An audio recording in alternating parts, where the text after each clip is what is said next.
Coucou à toutes et à tous, alors aujourd'hui je viens vous filmer mes stretches.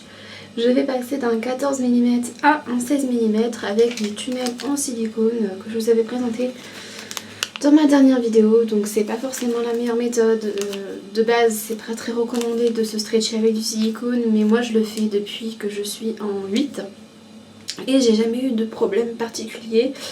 Donc je ne veux pas de commentaires en dessous disant que c'est pas du tout recommandé et que j'incite à faire de mauvais choses. Je n'incite à rien du tout, je montre seulement ma méthode. Donc cette vidéo va être assez courte, je vais la faire en accéléré et je vous rajouterai de la narration par dessus. Donc voilà, on va commencer, c'est parti.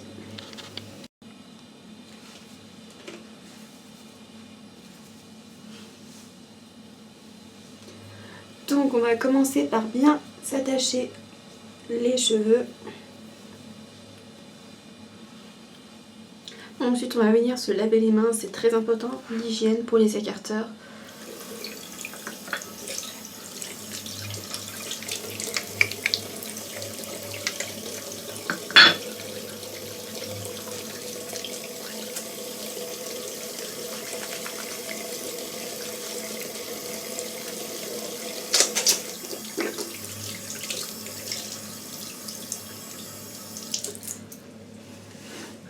Ensuite je viens me sécher les mains. Donc moi je vais commencer par stretcher mon oreille droite. Donc je vais tout simplement venir enlever mon plug. Donc là vous allez rien voir à cause de mes cheveux. Je vais m'attacher les cheveux tout de suite. Donc voilà, j'ai enlevé mon plug. Voilà à quoi ressemble mon oreille. Voilà. Et donc je vais venir nettoyer. On ne désinfecte pas un lobe normalement, sauf s'il est infecté. Donc je vais venir le nettoyer avec de l'eau nettoyante apaisante de chez Mixa.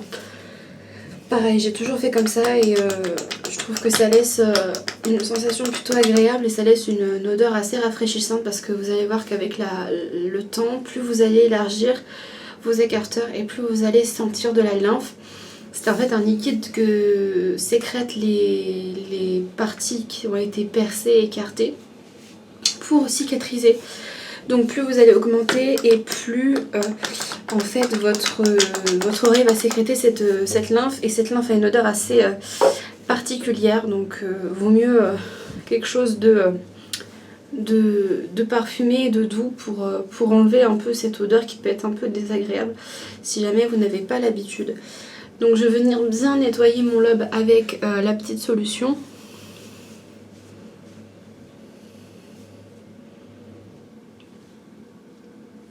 Une fois que j'ai nettoyé mon lobe, je vais venir prendre un tunnel en silicone et je vais venir le passer à l'alcool. Alors vous allez me dire que le silicone c'est impossible à nettoyer, impossible à vraiment désinfecter à 100%. Oui certes, j'en ai conscience, mais je vais quand même le passer à l'alcool à 70. Histoire d'être entre guillemets sûre que j'ai aucun risque d'infection. Bien entendu, toujours je ne vous recommande pas cette méthode. Le stretch avec le silicone, c'est pas ce qu'il y a de plus recommandé pour les fans d'écarteurs. Mais tant pis, j'ai pas envie d'acheter un expander exprès pour me stretcher et après de racheter des tunnels.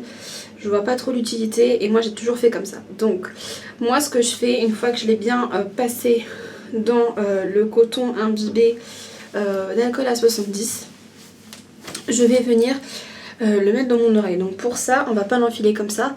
Moi je le plie en deux et après je le glisse dans mon lobe.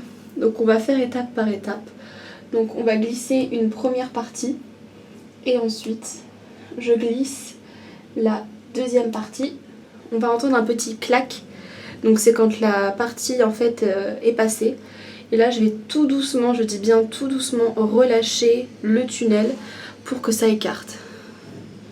Et donc voilà, là mon lobe a été écarté en 16 mm. Personnellement, je n'ai pas eu de douleur. Ce que je vous recommande par contre de faire à côté, et ce qui est, on va dire, vivement recommandé, enfin moi ce que je fais en tout cas, c'est de prendre du Bee Oil. Pour celles qui ne connaissent pas, je mettrai une photo juste maintenant.